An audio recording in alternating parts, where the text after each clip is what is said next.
Syllabus সংক্রান্ত master ক্লাসে তোমাদের প্রত্যেককে স্বাগত। সিলেবাসের কোন অধ্যায় থেকে কি কি পড়তে হবে তার বিস্তারিত বিষয়বস্তু আজকের এই ভিডিওটিতে আমরা ডিটেইলস আলোচনা করব। নমস্কার, আমি বাপি বিশ্বাস, তোমাদের সকলকে স্বাগত জানাই স্টাডি কেয়ার WB ইউটিউব চ্যানেলে। আমাদের প্রথম অধ্যায় যেখান থেকে পড়তে হচ্ছে basic concepts of educational philosophy. এই প্রথম ইউনিটে আমরা দেখব এডুকেশনাল ফিলোসফির অর্থ, এর প্রকৃতি এবং এর ব্যাপ্তি। তারপরে পড়ব এডুকেশন আর ফিলোসফির মধ্যে এদের যে সম্পর্ক, এডুকেশন এবং ফিলোসফির মধ্যে আন্তঃসম্পর্ক আমাদের পড়তে হচ্ছে।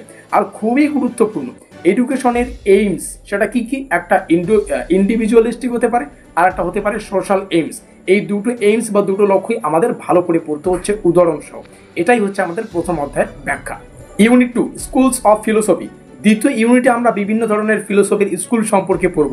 প্রথমেই থাকবে ইন্ডিয়ান স্কুলস, যেখানে আমরা সাংখ্য পাবো, ন্যায় পাবো এবং বৌদ্ধ পাবো।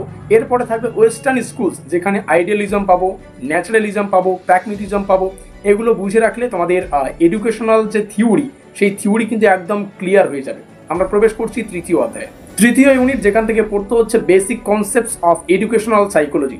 এই তৃতীয় ইউনিটে আমরা পড়ব এডুকেশনাল সাইকোলজির অর্থ, মানে এটা বলতে কি বোঝায়, এডুকেশনাল সাইকোলজি আসলে ব্যাপারটা কি বা জিনিসটা কি, এর প্রকৃতি এবং এর ব্যাপ্তি। এছাড়াও পড়তে হচ্ছে সাইকোলজি আর এডুকেশন, এদের মধ্যে সম্পর্ক। আরও পড়তে হবে এডুকেশন এবং সাইকোলজি, এদের যে গুরুত্ব। এই হচ্ছে আমাদের তৃতীয় অধ্যায়ের প্রধান বৈশিষ্ট্য।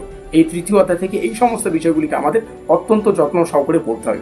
পরবর্তী অধ্যায়গুলিতে প্রবেশ করার আগে তোমাদের সুবিধার্থে জানিয়ে রাখি, এই সম্পূর্ণ সিলেবাস থেকে আমরা 100% কমনযোগ্য প্রশ্ন এবং উত্তরগুলিকে আমাদের পেইড নোটসের আওতায় করেছি।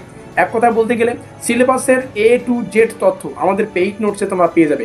কোন কোন টপিক থেকে, কোন অধ্যায় থেকে কেমন টাইপের প্রশ্ন পরীক্ষার জন্য গুরুত্বপূর্ণ, সেই গুরুত্বপূর্ণ প্রশ্ন এবং উত্তরগুলো আমরা আমাদের পেইড নোটসে একদম ডিটেলসে রেখেছি। জাস্ট এটুকু বলা যায়, প্রত্যেকটা প্রশ্নকে বিভিন্ন দৃষ্টিকোণ থেকে বিচার করার পরেই প্রশ্নাবলীকে আমাদের নোটপত্রে আওতায় করা হয়।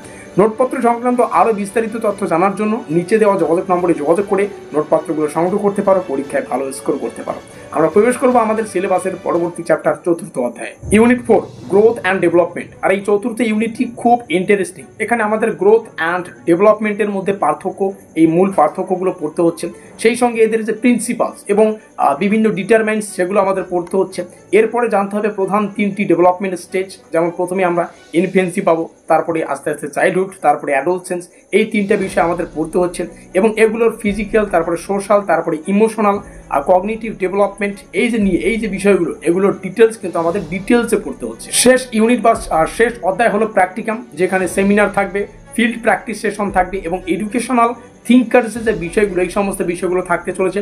এবং সব থেকে বড় ব্যাপার যেটা ক্রিটিক্যাল অ্যানালাইসিস এখানে কিন্তু করতে হবে। আর এই প্রত্যেকটা বিষয়, এই বিষয়টাকে নতুন করে অ্যাড করা হয়েছে প্র্যাকটিকাম, মানে এটা হচ্ছে হাতে কলমে শেখার বিষয়। তো এই প্র্যাকটিক্যাল নলেজ তৈরি করার বা প্র্যাকটিক্যাল নলেজ গড়ে তোলার জন্য এই পঞ্চম অধ্যায় বা শেষ অধ্যায়টাকে যুক্ত করা হয়েছে। আশা করি সম্পূর্ণ সিলেবাসটা তোমাদের এই সংক্ষিপ্ত ভিডিওটির মাধ্যমে বোঝাতে পারলাম। পরবর্তী ক্লাসে হয়তো আমরা প্রত্যেকটা অধ্যায়ের আরও ডিটেলসে, আরও গভীরে প্রত্যেকটা বিষয় জানার চেষ্টা করব। তো ভিডিওটিকে শেষ পর্যন্ত দেখার জন্য অসংখ্য ধন্যবাদ। দেখা হচ্ছে পরবর্তী ক্লাসে।